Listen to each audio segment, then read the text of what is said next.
नमस्कार। News net में आपका बहुत बहुत स्वागत है और मैं हूं सुरेश झा। कोरोना काल जिसे कभी नहीं भुलाया जा सकता था, यह ऐसा काल था जिसमें लोगों ने अपने लोगों को खोया है, जिसने पूरे देश की दिशा ही मोड़ के रख दी थी। कोरोना काल के दौरान जो लोग अपने घरों में कैद थे, वो बचने के लिए, इस महामारी से बचने के लिए घरों में कैद थे। लेकिन क्या आपने सोचा है, जो महिलाएं जो घरों में कैद थी, उनके साथ डोमेस्टिक वायलेंस के मामले सबसे ज्यादा हुए हैं।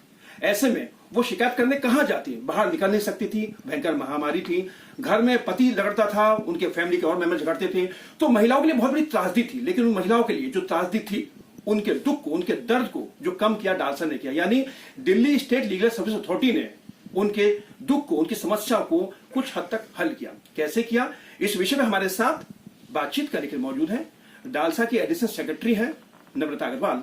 आइए इनसे बातचीत करते हैं और जानने की कोशिश करते हैं कि कोरोना काल के दौरान जिन महिलाओं के साथ डोमेस्टिक वायलेंस हुआ है, उनके साथ उन्होंने किस तरह से उनको मदद दी, किस तरह से उनके साथ सहारा दिया। आइए बात करते हैं। मैम, आपका बहुत स्वागत है हमारे चैनल के अंदर। कोरोना काल जिसे अब कभी नहीं भुलाया जा सकता, ये देश की इसने दिशा मोड़ के रख दी। अपने देश में बल्कि विदेशों में भी इतनी त्राही मचाई है। जो लोगों ने अपने को खो दिया क्या क्या, लेकिन जो बच गए वो बहुत बड़ी किस्मत वाले थे। मैम, जो कोरोना काल के दौरान जो डोमेस्टिक वायलेंस के मामले बहुत ज्यादा है, तो कैसे आपने उसको सॉल्व किया, किस तरीके से आपने उनकी मदद की? महिलाओं की जो महिलाएं अपने घर में कैद थी, लोगों की नौकरी चले गई, फ्रस्ट्रेशन में झगड़ा होता था, तो कैसे आपने उनकी समस्या को दूर किया?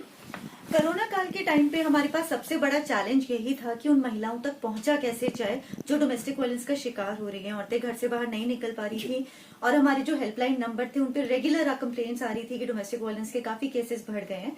तो इसी बात को ध्यान में रखते हुए हम लोगों ने एक मोबाइल नंबर लॉन्च किया। हमारा 1516 हेल्पलाइन नंबर है, उसके साथ साथ एक मोबाइल नंबर लॉन्च किया जिसपे अगर कोई भी महिला पीड़ित है वो हमारे को व्हाट्सएप कर सकती थी, एसएमएस कर सकती थी या मिस्ड कॉल भी मार सकती थी। और जैसे ही हमें ऐसी कोई इन्फॉर्मेशन मिलती थी हम उस महिला तक पहुंचते थे हमारे लीगल सर्विस एडवोकेट के द्वारा और फिर उस महिला की हेल्प करते थे। हमारे पैनल पे काउंसलर्स थे, हमने मीडिएटर्स भी लिए।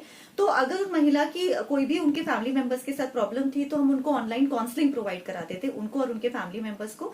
और 60% केसेस हमने उन ऑनलाइन काउंसलिंग के द्वारा ही सॉल्व कर दिए। वैसे ही जितने भी केमिस्ट होते हैं या मदर डेयरी बूथ्स होते हैं, क्योंकि एक महिला दूध लेने के लिए या दवाइयां लेने के लिए एसेंशियल कमोडिटी से अपने घर से बाहर निकलती ही थी, तो वहां हमने अपने बैनर्स लगाए, अपना हेल्पलाइन नंबर वहां लगाया। और जैसे ही किसी केमिस्ट ओनर को या फिर मदर डेयरी ओनर को पता चलता था कि किसी महिला के साथ डोमेस्टिक वायलेंस का केस हो रहा है तो वो हमारे तक ये बात पहुंचाते थे और हम अपने लीगल एड काउंसिल्स द्वारा उन महिलाओं तक पहुंचते थे और उनको मदद प्रोवाइड कराते थे। और जो काउंसलिंग से केसेस नहीं सुलझ पाते थे फिर हम उनको लीगल एड दिलवाते थे, उनकी कोर्ट में एप्लीकेशन लगाते थे। लेकिन मैम, जो मामले आपके पास है, किस तरह के मामले थे? किस तरह के झगड़े होते थे? पति पत्नी के बीच में होता था या फैमिली के और मेंबर्स के साथ होता? किस तरह के झगड़े होते थे उनके बीच में? ज्यादातर ये झगड़े पति पत्नी के बीच थे या अगर फैमिली मेंबर्स साथ रह रहे हैं, ज्वाइंट फैमिली है तो एक्सटेंडेड फैमिली मेंबर्स में भी हो रहे थे। और उसका सबसे बड़ा रीजन ये था कि लोगों ने अपनी नौकरियां खो दी थी, पैसे की कमी थी, काम नहीं था लोगों के पास, घर में बहुत एक फ्रस्ट्रेशन का माहौल हो गया था जिसकी वजह से छोटी छोटी बातों पे पति पत्नी झगड़ते थे। और उनका सबसे बड़ा शिकार वो बच्चे होते थे, क्योंकि अब बच्चे भी घर में थे, उनके भी स्कूल बंद हो गए थे। तो बच्चों की मानसिकता पे उस चीज का बहुत बड़ा असर पड़ता था जब घर में लड़ाइयां होती थी। तो बेसिकली छोटी छोटी बातों की बहुत बड़ी बात बन जाती थी बिकॉज सब एक घर में बंद है और फ्रस्ट्रेशन लेवल्स इतने ज्यादा हाई। कोरोना काल के दौरान डालसा ने लोगों को राशन मुहैया कराया था, उसी दौरान आपको पता चला कि इस तरह घटनाएं लोगों के घरों में हो रही हैं?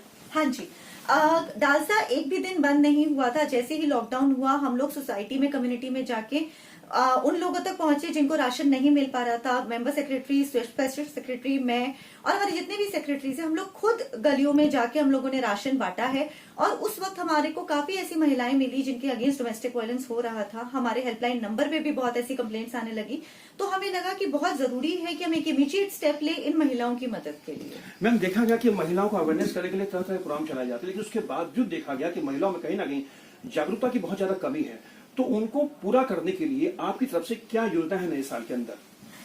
नए साल के अंदर हम लोगों ने यही सोचा है कि हमें कम्युनिटी की हर एक महिला तक पहुंचना है जिसको डालसा के बारे में नहीं पता या जिसको अपने राइट्स के बारे में अवेयरनेस नहीं है। और यही करने के लिए हर कम्युनिटी में महिला पंचायत काम करती है। ये महिला पंचायत वो औरतें बनाती हैं जो उसी समाज में रहती हैं और उनको बाकी समाज की महिलाओं की रोजमर्रा की दिक्कतों की, उनकी प्रॉब्लम्स की जानकारी होती है।